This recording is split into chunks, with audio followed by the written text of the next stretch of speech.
crucial to the project, the first one, the success of it, and I've kind of missed them being around, like, yeah. The furore he kicked up probably added another layer of it helps mythology in to it. America, you know, when you've got a presidential candidate, you know, I'm just hoping that Trump's still in the game and I can sucker, but by the time we get the film finished, I can sucker him into making a statement about it.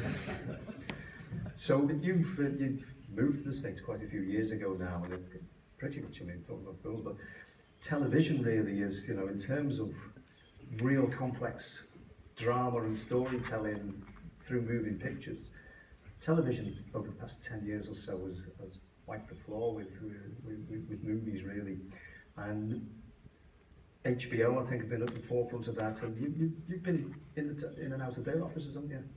Yeah, I mean, I've worked with them on two shows, both of which never got made, as most shows don't, but I had a good working relationship with them, I still have, like, you know, they're very good people to work with, but I think now it's like, it's a bit like the gold rush there, you know, everybody's kind of, you know, all the smaller cable providers like kind of TBS and USA and all that, they used to be bundled with the Verizon package, and now they have to go separate now, you know, so they're trying to get into the premium market.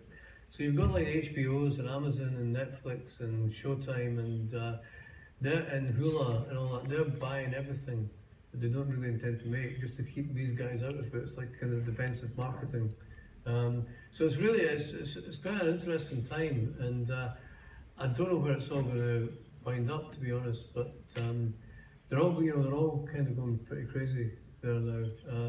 There's still some good stuff being made though. Yeah. So the new book is also about a former Leith resident who starts a new life in the USA, and I would pitch it as being a history of violence meets Saw. And it is, of course, the main protagonist is the inimitable Franco Begbie. So can we tempt you to read a little sample just to whet everybody's appetites before we get into talking about it? Oh, I don't know, Kev. Chapter 15.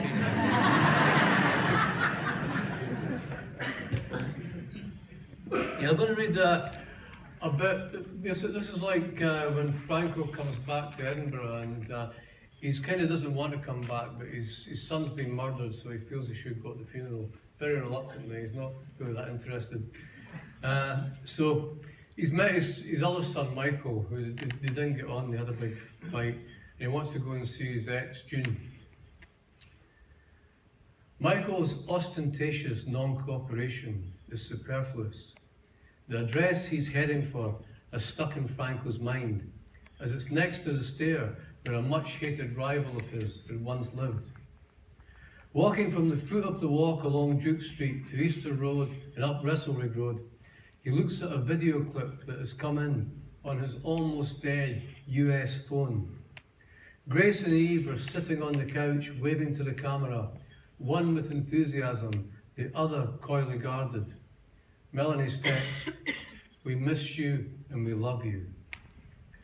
Franco feels something stir inside him, but clicks off the phone and fights it down.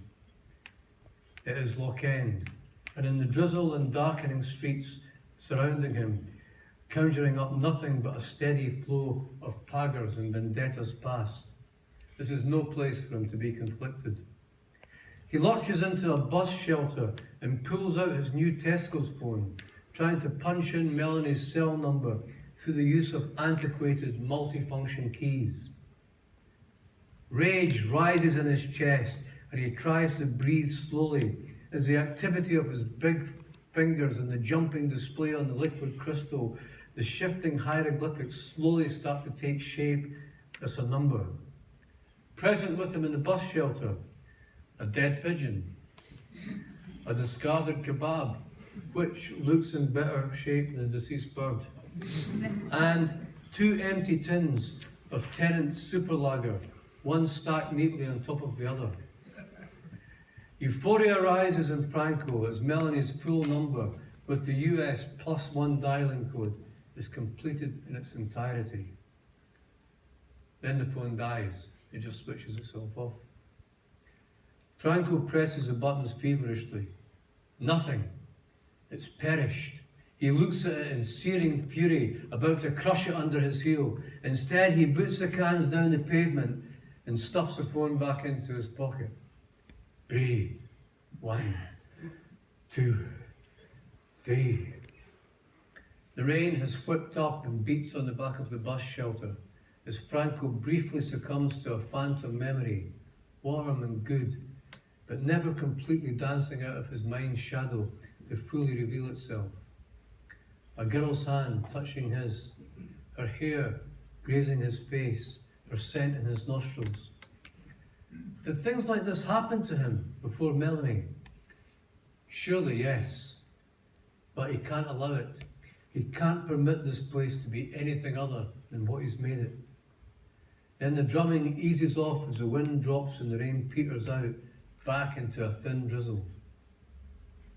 The stair is easily found. At one time he made fairly advanced plans to firebomb the house next door, which was occupied by Cha Morrison, his old nemesis. It astonishes him now to think that he cared enough about this guy to consider doing that. What great crime had Morrison committed against him, or he against Morrison? Nothing whatsoever sprang to mind. It had all been talk, which had then ramped up, becoming a bizarre sequence of threat and counter-threat. Otherwise, it was zero basis for the rivalry. They had jointly manufactured this conflict to give their lives drama, imagining it into brutal reality. He goes into the neighbouring stair and realises that of the 6 flats, he can't recall the one that is occupied by June. He's got no idea what name she will be using. There is no sign of Chisholm, her maiden name, or, to his relief, Begbie, which she'd taken to calling herself and had registered Sean and Michael's births under, although she and Franco had never married. No door suggests great wealth, so he opts for the one that gives the strongest impression of teeming squalor. It's painted black, some of which is spilled onto the frame, and it looks battered with a sellotaped yellowing piece of paper indicating that a J. McNaughton resides there. He taps on the door, and sure enough, June answers. Even since he'd briefly seen her at his mother's funeral, surprisingly obese, June has massively expanded. It's impossible to square this version with the thin, brittle one of his memory. She looks at him and, for an excruciating second, seems as if she's going to hug him. Her lips quiver and her eyes implore, but then she turns abruptly and heads inside. Assailed by the smell of cats and old, congealed, deep-fried fat, and most of all, stale tobacco, he follows her into the flat. Franco finds it hard to believe that he's facing her. She is sat opposite him in a faded floral pattern armchair, part of a suite that is way, way too big for the cramped council flat. He can barely fathom how small the homes are. The room seems to conspicuously flaunt poverty. The game's no straight, aye, she says, obviously doped up in antidepressants. Her eyes seem dulled and set back into a now bulbous head, which was once little more than a skull. Aye, he agrees, as a wary boy of around 14 comes in.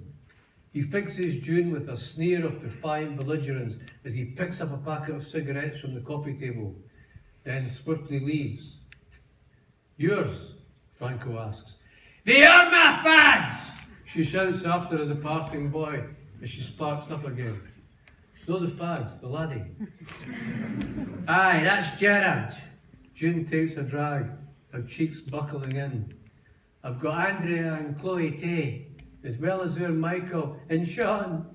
Her eyes glaze over, and a tissue torn from a box on the coffee table goes right to them.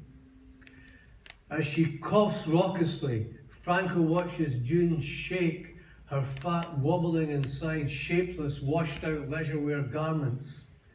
Her first pregnancy and Sean's birth had seemed to wreck her body, but rather than bloat, June had shrunk into a Belson skeleton, and he'd pretty much lost interest in her after that. He'd muttered something like, "Fuck's sake," when she told him she was expecting Michael.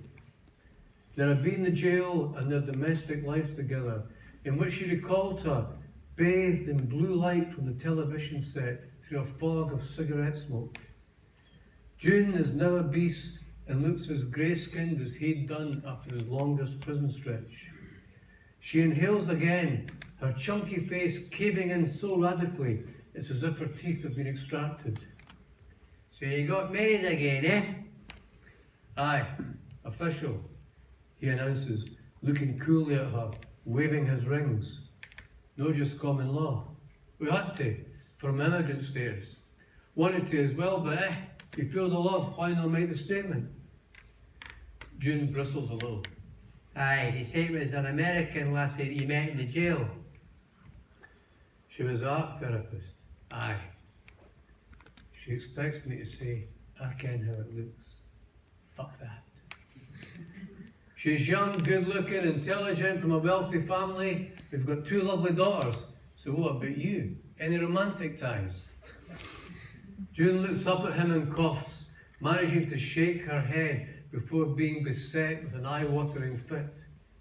"That smell will kill you," he observes. June sucks in some air and wheezes.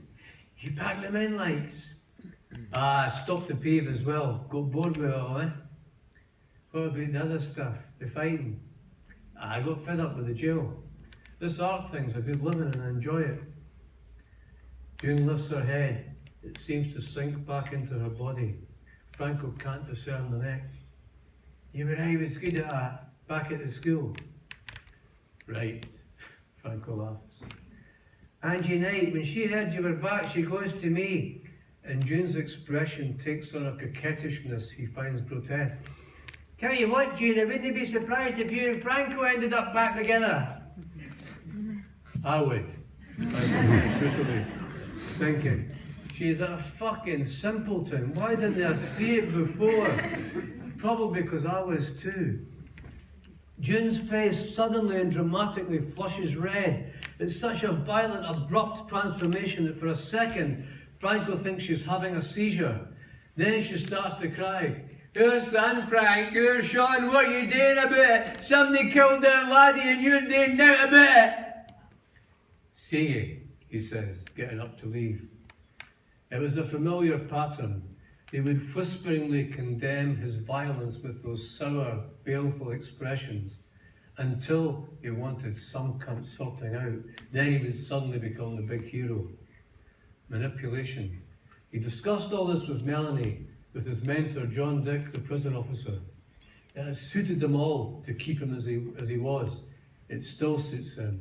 He will leave them here back in Edinburgh. They can either shut the door in his face or seize him in a hypocritical embrace. It won't matter. He'll be walking away from them all. "Find out who did it, Frank, and hurt them. You're good at that," she shouts after him. This stops him in his tracks. He turns to contemplate her. "I mind I'd battered you bad a couple of times. Once when you were expecting him," Frank says. "That was just wrong." "Christ, it's a bit late to apologise now." "Who's apologising?" "It was wrong," he accepts. "But I'm not sorry I hurt you. I'm just indifferent, always was. I had no emotional connection to you whatsoever. So how can I be sorry?" "I'm the murderer of you. June stammers, then explodes. "You've no emotional connection to anybody." "Anger is an emotion," Franco says, opening the door and exiting. He goes downstairs and out onto the street, heading to the bus stop. Thinks of the nights in bed with June. She had a flush of desirable youth. Her body had been lithe and firm, as arousing as the insolent whip of her fringe, and there was that slutty chewing of her gum that excited and irritated him in equal measures. Yet he can't ever remember caressing her, only fucking her hard. In his pockets, 2 phones, the Tesco one, so cold and rough and dead. He pushes it aside and gently squeezes the sleek American iPhone. He thinks of Melanie, spooning with her in the night, the fragrance of her as her blonde hair tickles his nostrils, the sickle-shaped birthmark on her wrist, the love flowing through the skin on their bodies like blood, how she was his tender underbelly, how if he wanted to plunge him with a knife, he would go straight through her into him, into that part rendered soft by loving. Thank you for listening, folks.